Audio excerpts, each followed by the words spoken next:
Aviateurs, anglais, résistants, juifs, soldats en déroute, ils ont pu traverser le Cher et doivent leur salut aux habitants de Montrichard. 80 ans après, je vous le disais, après la libération, un chemin de mémoire est inauguré demain. Une association fait revivre cette page d'histoire locale.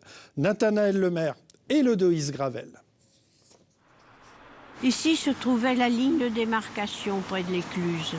Honneur à Jean Santou, surnommé le passeur au sabot. Pendant 5 ans, sous l'occupation, le Cher canalisé était la frontière d'une France coupée en deux. Éclusiers, négociants ou riverains ont permis à des dizaines de milliers de personnes de s'enfuir. Les passeurs travaillaient en binôme entre la rive droite et la rive gauche. Et le meunier donc récupérait les personnes passées sur le déversoir. Après 2 ans de travaux de recherche historique et de pédagogie, l'association des Amis du Vieux Montrichard a conçu 19 panneaux pour faire connaître à tous cette histoire de la Seconde Guerre mondiale. La plupart des personnes avec qui on a travaillé connaissaient peu les passeurs qui figurent maintenant sur les panneaux.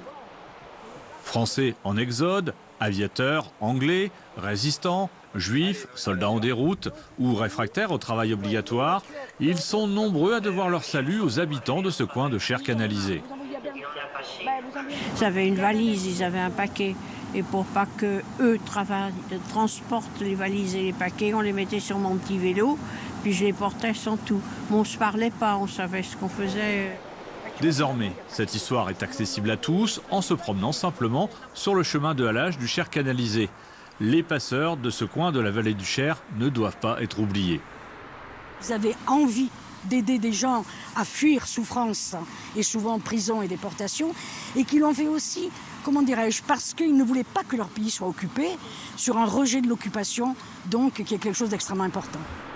Avec sa mémoire, la petite rivière rejoint le fleuve de l'histoire des hommes.